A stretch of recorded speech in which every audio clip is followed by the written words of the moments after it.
Hello, and welcome to Indie Encounter. My name is Mark Wilson Jordan. The mission of our show is to give independent performers and artists access to as wide an audience as possible, and to give you, our viewers, a window into their art, their artistic process, and why they have chosen their particular avenue to connect with the world. All art is about communication and connection. Let's meet today's indie artist, poetess, Sandra Laraine Coleman. Sandra, welcome to Indie Encounter. Thank you. I'm so happy to be here and so excited today. Oh yeah? What's the big excitement? My new book. Oh, a new book. Yes. Okay. My new book, There Ain't Nothing to Do But Breathe. And Okay. it comes from one of the lines in a poem I wrote for National Poetry Writing Month, where we writers do a challenge we challenge ourselves to write a poem a day for 30 days. And so it's a line from one of the poems that I actually wrote during that challenge. So these are fresh poems because National Poetry Month was April. Yes, most of them are fresh poems. Some of them are from last year's National Poetry Month, and then some of them were just some poems that I had written that I liked, that I felt like they should be in the book. So. Now, does the book have an overall theme, or they're just like these poems hit you and they each have their own arc? Well, I think because of the title, There Ain't Nothing to Do But Breathe, basically what I'm saying in that poem is after everything is said and done, no matter what, you have to keep breathing. You have to keep going. You have to, if you want to keep living, of course, you have to keep breathing. But I think I'm speaking to no matter what we're going through, no matter what's going on, all of the poems in the book, all of the poems that haven't reached a book yet, I still want everybody to remember that just keep breathing and you'll get through it. Whatever it is, you'll get through it. So I'm going to suggest that you read that poem for us, and then we come back and talk about the poem and the process of making this book. Okay, so I'm going to read A New Breathe. A New Breathe. That's the title of the poem. All right. There is nothing to do but breathe. Reflect on today's rattle rhythms. Run fingers through locks, loosen thoughts. Let them flow like butterfly wings. Gently tapping on the wind. There is nothing to do but breathe. Immerse myself in existence. Float my soul to cosmic revivals. Tattoo my Africa with stars. Wrap me round in warrior woman wisdom and sip holistic moonshine. There is nothing to do but breathe. Become forever's ripple in time. Decorate this living with my bright. Play melodies all day with the swing sway of my hips and daydrift on good lovin' till I transition from this place. Yes, I will rejoice in the magnificence of being, 'cause there ain't nothing to do but breathe. Okay. Okay. We make a big deal out of it, and at the end of the day, Yeah, just breathe. and it's as important as that, it's as simple as that. Exactly.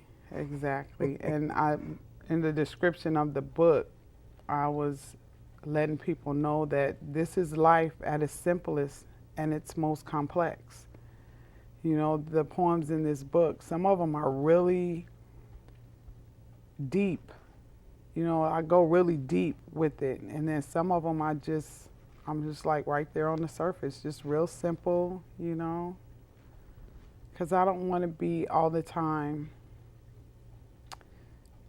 I want to dig, deep enough to get whatever it is I need to get out, but I don't want to be depressing.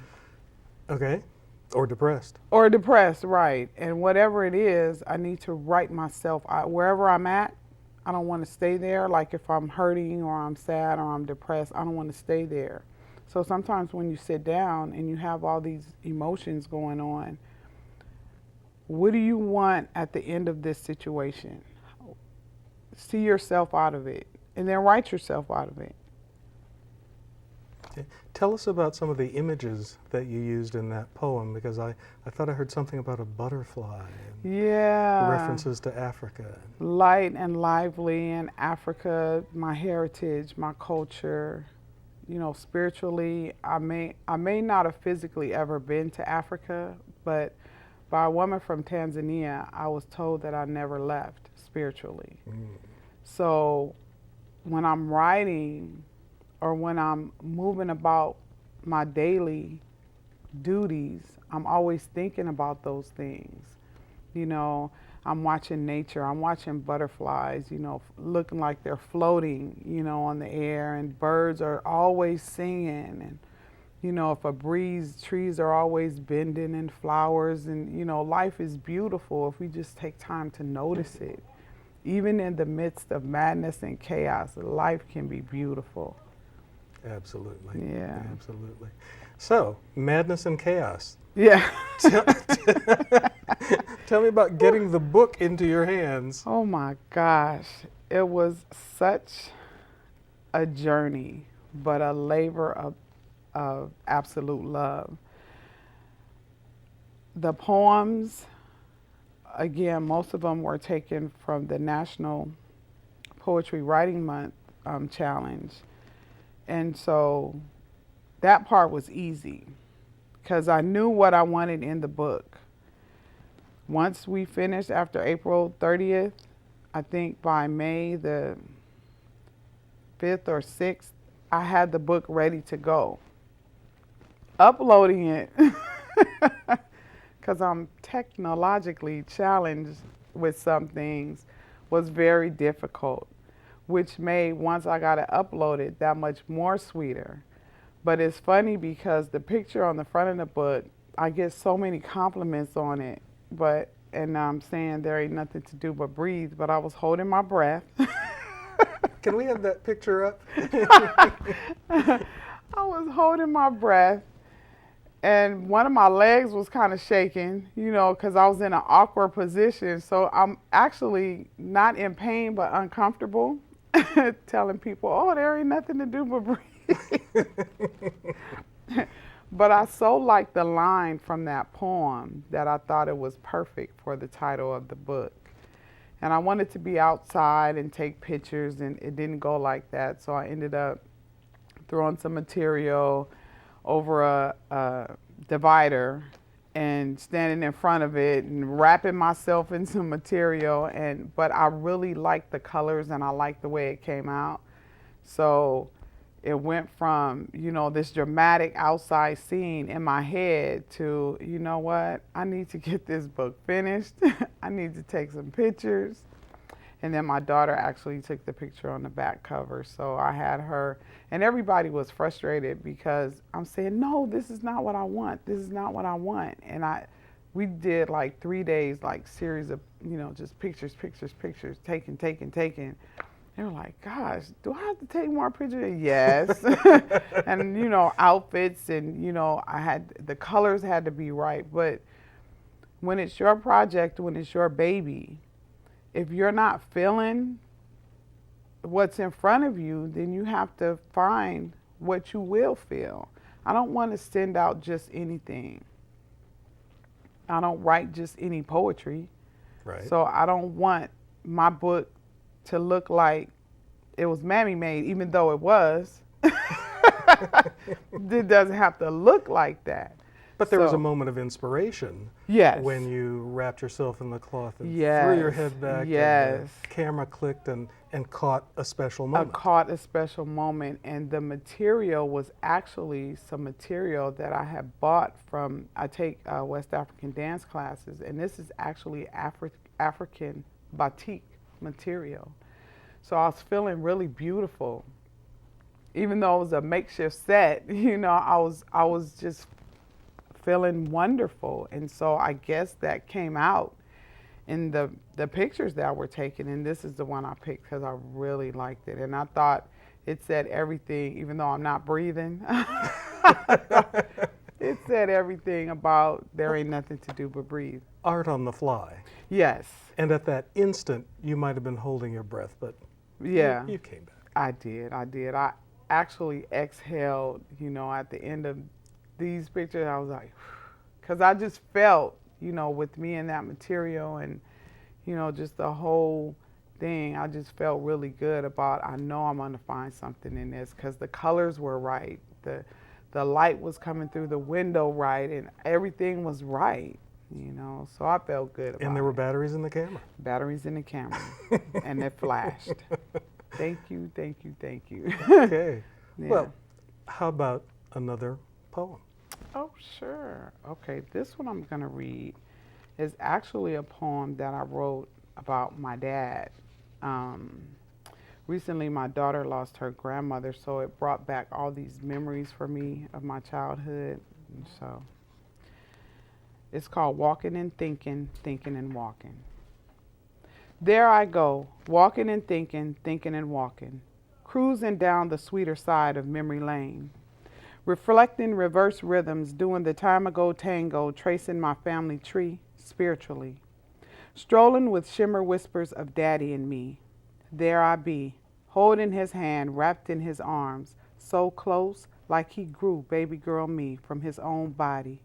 Smiling, solaced by the scene, I feel safe now just like then. There I was, walking and thinking, thinking and walking, wanting more than echoes of daddy's living to listen to, needing his voice to vibrate existing, he who did yellow-tinted sunglasses and dashikis well, saying my name like it was his favorite song and, ooh, can I sing too? Want to study the me in you, take you to a poetry venue, be that silly giddy girl grabbing hold to my daddy pearl, riding shotgun in your big rig like I used to do, giving me a swig of brew, only one when mama wasn't looking. Yeah, here I am, walking and thinking, thinking and walking, video mental in my rememberings, knowing that this world can weigh far more than it's worth sometimes, and I would like to say, Daddy, can you hold this for me, please? Hold it till I'm ready, no, really ready, to carry it on my own. Okay. So, images brought up by the passing of one generation and took you back to an experience in your life. Yeah, I miss him, and I miss my dad. I miss him every day, and I think about him every day, since he passed. And I've written poems, before, but this particular day I was walking to work, and all these memories just came back of me and, reaching up for him and looking for him to come home from work, and, so I did, I guess in my mind, I went back to that little girl, just, Well, it certainly painted a picture for me because I knew your dad, and I knew you when you were small, so I could see tiny little you and big him because he was a big guy. Yeah. And a big muscular guy because he played semi-pro football. Yeah.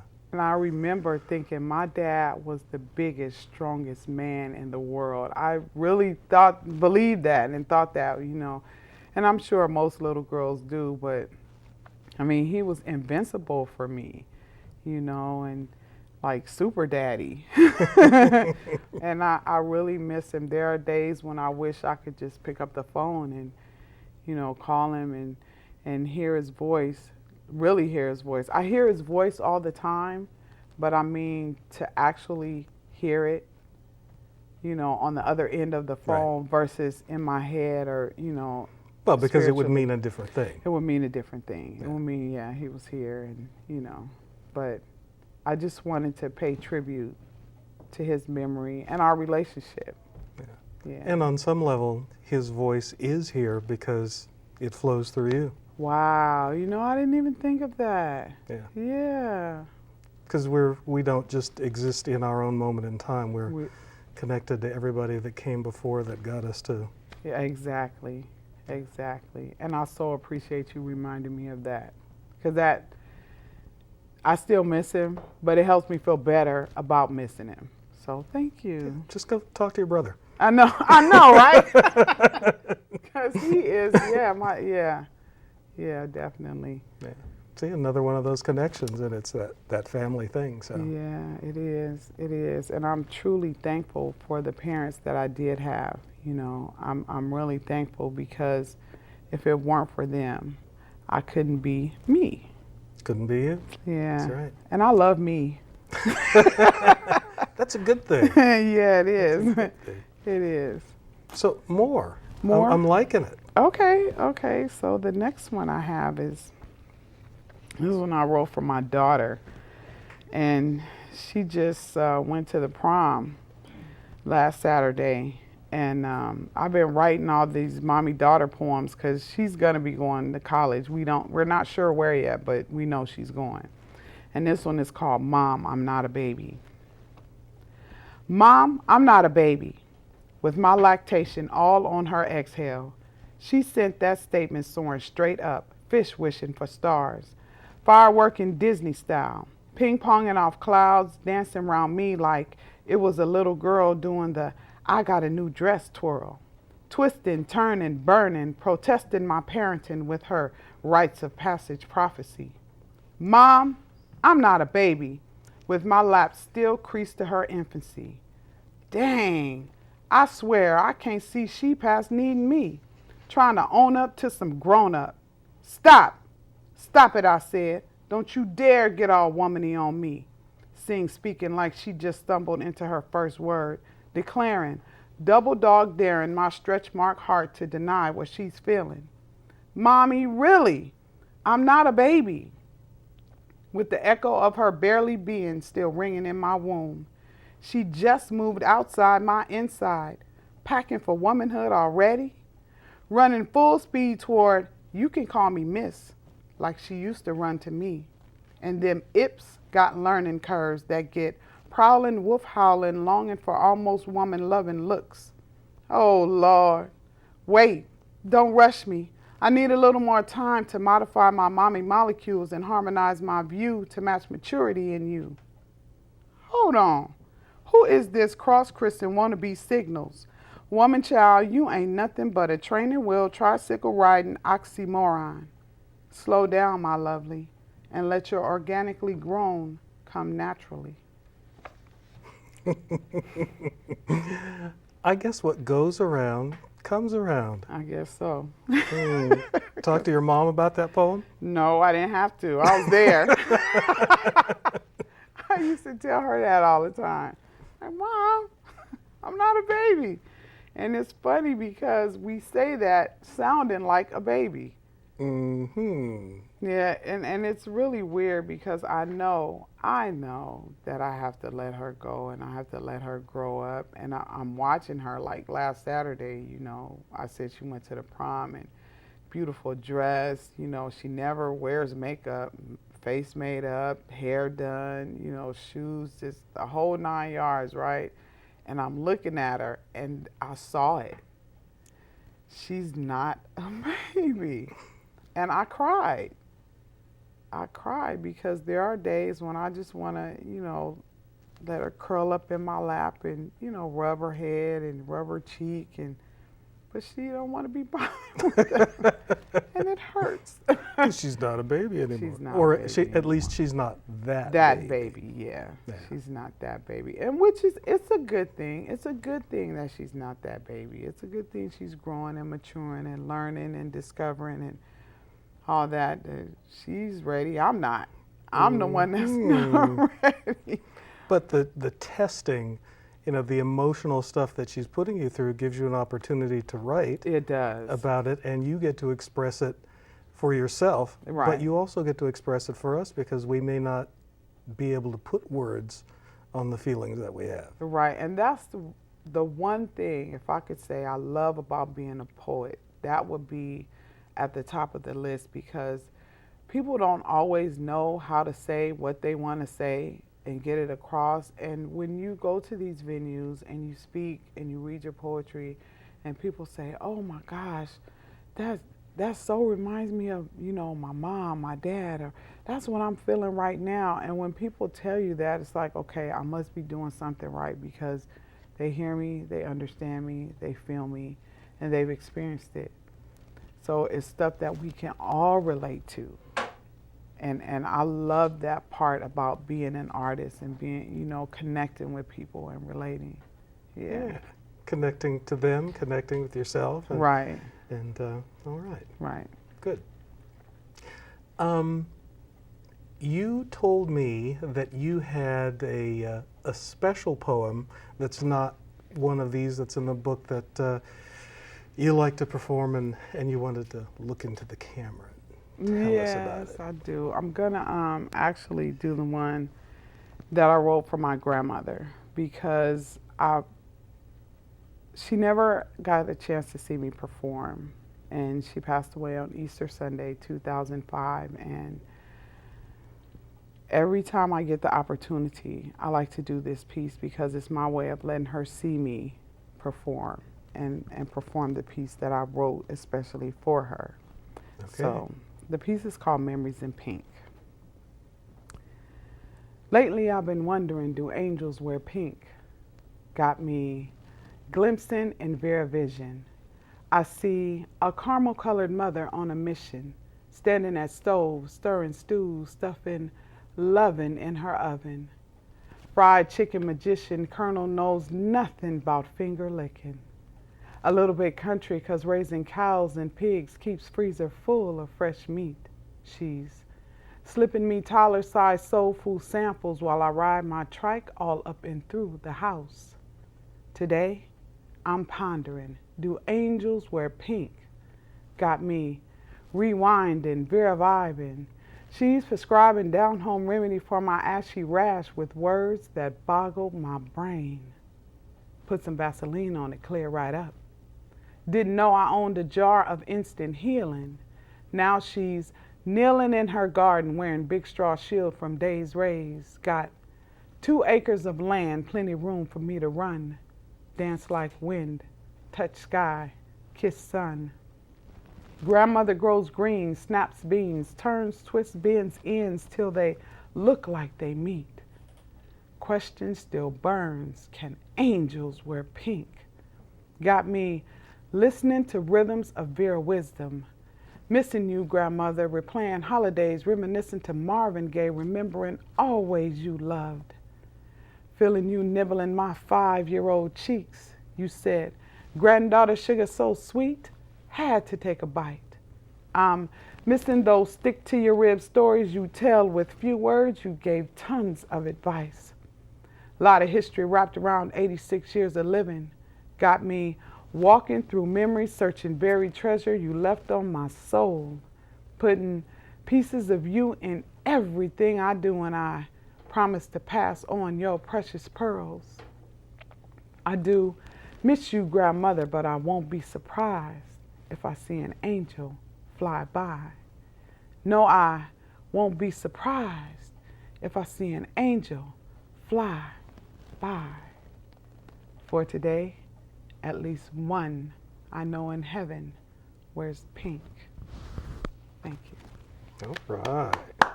Thank you. You're Thank welcome. you very much. You are so welcome.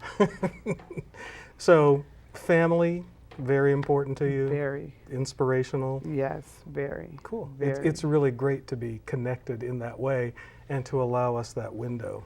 It into is. And your it's experience. nice to have a family member that believes so much in you that they give you your own television show. Yeah, like that happens. Yeah. So if people want to find out more about the book, There Ain't Nothing to Do But Breathe, what should they do? They can go to lulu.com and type in my name, Sandra Laraine Coleman, or There Ain't Nothing to Do But Breathe. It's nice to be the only Sandra Laraine Coleman on lulu.com. Okay. And Lulu is LULU.com. Yes. All right. Yes. Well, we will certainly take the opportunity to investigate Sandra Laraine Coleman on lulu.com and on Facebook, Yes. because you're an important voice and we want to hear more from you. Well, thank you. And they can also contact me at blessedarwe1@gmail.com. Okay, and that email address will be in the credit roll at the end of the show. All right. So. This has been Indie Encounter, a journey into the world of the independent creators of art and artistic communication. I want to thank today's guest, Sandra Laraine Coleman, for sharing her poetic vision with us, along with her new book of poetry, There Ain't Nothin to Do But Breathe. If you want to find out more about today's guest, check her out on Facebook or on the web by typing her name into your browser. Check out our website here at PasadenaCommunityNetwork.com and select the Arroyo channel. You may also check out my websites, markwilsonjordan.com or oneformark.com for additional information. I want to thank our director, Lilia Fernandez-Gaspar, and crew for making the show possible. Thanks to all of you. We hope to see you here again when we embark on another Indie Encounter. So, That was pretty cool. good, huh? Yeah.